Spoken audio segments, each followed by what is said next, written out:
बिस्मिल्लाहिर्रहमानिर्रहीम। अस्सलाम वालेकुम नाज़रीन, मैं हूँ महरीन सब्तैन और देख रहे हैं आप मेरा यूट्यूब चैनल।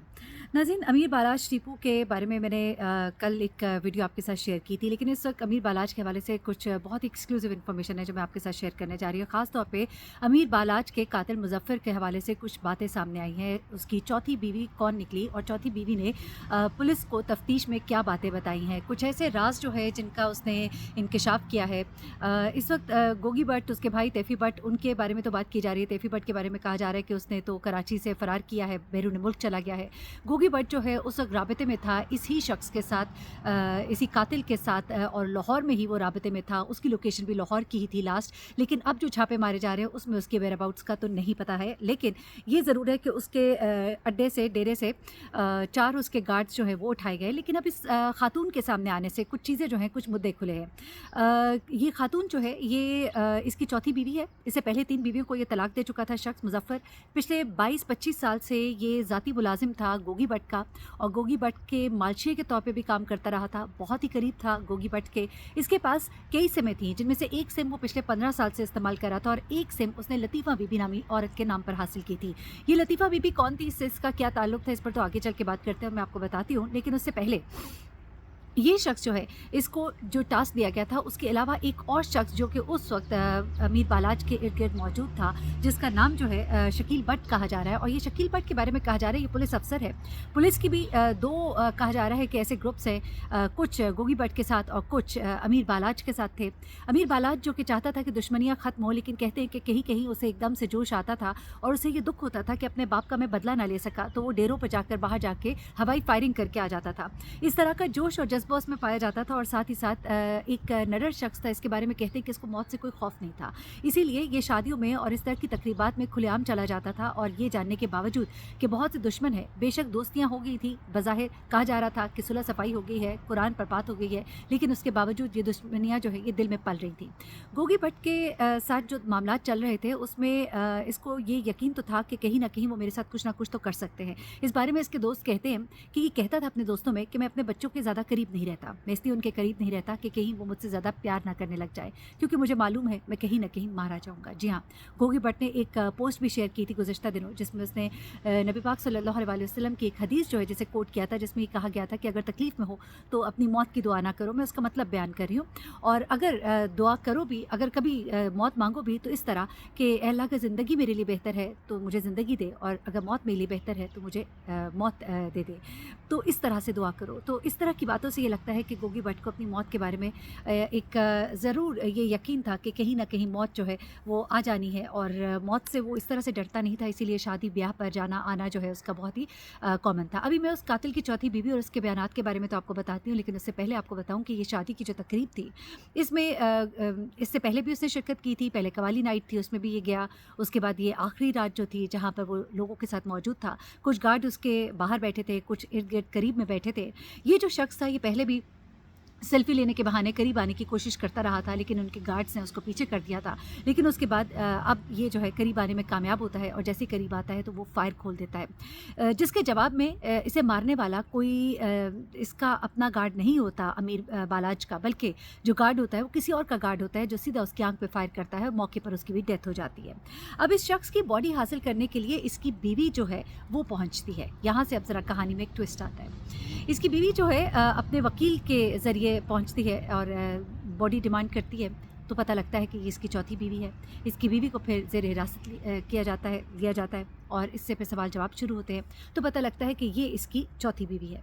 पहले 3 बीवियों को ये तलाक दे चुका है। उसके बाद ये भी हुआ कि जिस वक़्त ये वाक़या होता है उस वक़्त इसकी बीवी जो है वो घर से गायब हो जाती है, क्योंकि जब घर पे छापा मारा जाता है तो पता लगता है कि 1 दिन पहले तक तो इसकी बीवी उस डेरे पर मौजूद थी, लेकिन अब वो वहाँ से गायब है। खुद तो सामने नहीं आती, लेकिन अपने वकील को भेजती है बॉडी हासिल करने के लिए, लेकिन फिर पुलिस जो है इस तक पहुँचती है और इसे गिरफ्तार करती है और इससे सवाल जवाब करती है। सवाल जवाब में वो बताती है कि ये जो है गोगी भट्ट के साथ राबिते में था, और गोगी भट्ट का ये पुराना मुलाजिम है, और उनका मालशिया रहा है, और उसके अलावा भी इसने बहुत से राज जो हैं वो बताए हैं पुलिस को। अभी आने वाले वक्त में वो चीज़ें भी सामने आएंगी। इसके अलावा जो एक और चीज़ मालूम होती है वो ये है जनाब कि इस शख्स के पास बहुत सी सिम्स थी, जिनमें से 2 सिम्स का ये तवातर से इस्तेमाल कर रहा था। एक सिम वो थी जिसमें ये राबिते में था मुसलसल गोगी भट्ट के साथ, और वो सिम जो थी वो नंबर जो है लतीफ़ा बीबी के नाम पर था। फिर एक और सिम इसकी अब हासिल हुई है, और ये सिम जो है इसकी 15 साल पुरानी है, यानी कि ये वो सिम है जो हमेशा से इसके इस्तेमाल में रही है और इसी के नाम पर निकली थी। अब इस सिम से जो डाटा हासिल किया गया है उसमें बहुत से पुलिस अफसरान के नाम भी सामने आ रहे हैं। ये भी सामने आ रहा है कि उस सिम के ज़रिए गोगी भट्ट और तैफी भट्ट के साथ मुसलसल राबिते में था, जिसका मतलब ये है कि ये उनका ख़ास आदमी था। अब एक और इंस्पेक्टर जिसका नाम शकील भट्ट, जैसा कि मैंने आपको पहले बताया, पुलिस ऑफिसर है। ये उस वक्त अमीर बालाज के साथ मौजूद था जब उसका मर्डर हुआ। ये वही अफसर है जो अमीर बालाज के वालिद के साथ भी उस वक्त मौजूद था जब उनका मर्डर हुआ। इन चीज़ों ने थोड़ा मशकूक कर दिया है इस शख्सियत को, और अब पुलिस जो है और सीआईए जो है वो इस पहलू पर काम कर रही है कि पुलिस की जो अंदर एक दर्जाबंदी आप समझ लीजिए, या ऐसी एक आप समझ लीजिए ग्रुप बंदियाँ हुई हुई हैं, जिसमें से एक ग्रुप जो है वो तैफी भट्ट के साथ है, गोगी भट्ट के साथ है, और एक ग्रुप जो है वो राबिते में रहता था और उनके करीब था अमीर बालाज। और अमीर बालाज के साथ मौजूद ये जो शख्स है शकील भट्ट, इसके अब बारे में ये कहा जा रहा है मुबैना तौर पर कि ये गालिबन राबिते में भी था तैफी भट्ट और गोगी भट्ट के कुछ साथियों के साथ। तो कहीं ऐसा तो नहीं कि मालूमात देने वालों में कुछ पुलिस अफसरान भी शामिल हैं जिन्होंने बाकायदा तौर पर न सिर्फ ये कि रेकी की, क्योंकि आपको याद होगा कि जब जो लोग जानते हैं जो वालिद थे अमीर बालाज के, उनका जब मर्डर होता है तो वो एयरपोर्ट के कहाँ मौजूद होते हैं, एयरपोर्ट के अंदर मौजूद होते हैं, और वहाँ पार्किंग लॉट में उनका मर्डर होता है, एक ऐसी जगह पर जहाँ उनकी अभी सिक्योरिटी करीब में मौजूद नहीं थी, सिक्योरिटी बाहर खड़ी थी, और ये शख्स जो है इनके करीब पहुँचता है, और एक पुलिस ऑफिसर ने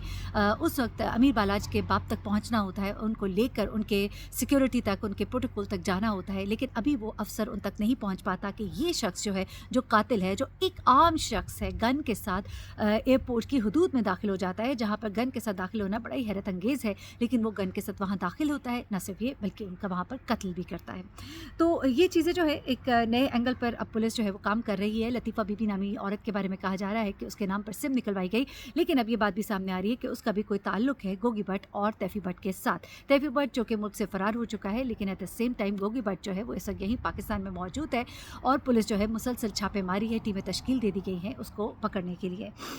अमीर बालाज जो है उन्होंने सुगवारान में अपने 2 बेटे छोड़े हैं, बहुत छोटे हैं, और ये कहा जा रहा है कि अब गोगी भट्ट और तैफी भट्ट से बदला लेने वाला कोई नहीं बचा है। इससे पहले भी जो कातिल थे इनके वालिद के भी, उनको भी जेल में मार दिया गया था, और इसी तरह से जो लोग भी मुलविस होते हैं वो तो मारे जाते हैं, लेकिन जो असल उनके पीछे होते हैं, सरगना होते हैं, जो इस सारी गेम के पीछे होते हैं, वो जो है बच जाते हैं। ऐसा कि कहा जाता है कि लाहौर के अंदर डॉन्स जो हैं, अंडरवर्ल्ड डॉन्स जो है वो नहीं एग्जिस्ट करते हैं, लेकिन अब जब ये तमाम तर मामला मंजर आम पर आया है तो एक बार फिर से ये बाज़ सुनाई दे रही है कि जब शहबाज शरीफ साहब थे और उन्होंने बहुत कला कमा किया, और यहाँ तक कि बहुत से ऐसे डॉन्स जो हैं वो पुलिस मुकाबलों में मारे गए, और बहुत से ऐसे जो कब्ज़ा ग्रुप आप उन्हें कहे या जो भी इस तरह के लोग जो है उन्हें ख़त्म किया गया, उनका कला कमा किया गया। लेकिन फिर भी ये 2 लोग जो है इनकी बहुत ताल्लुकात करीबी थे, पाकिस्तान मुस्लिम लीग नून के बहुत करीबी हैं, और उनके साथ ताल्लुकात दोनों तरफ के, गोगी भट्ट, तैफी भट्ट, और साथ ही साथ अमीर बालाज फैमिली भी जो है ये तो बहुत ही करीब थी। उनकी कैंपेनिंग में भी आपको मालूम ही आता, तारड़ साहब जो है सबसे पहले वहाँ पर पहुँचते हैं जब ये वाक़या पेश आता है।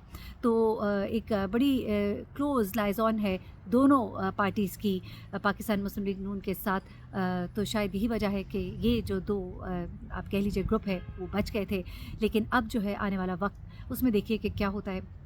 क्या इस कत्ल का बदला लेने के लिए कोई और एक हंगामा खड़ा होगा, या फिर गोगी भट्ट और तैफी भट्ट को गिरफ्तार करके उन्हें अंजाम तक पहुंचाया जाएगा। अपना बहुत ख्याल रखिएगा। मज़ीद जो तफसीलात आएंगी आपको उससे आगाह करूँगी। अल्लाह हाफ़िज़।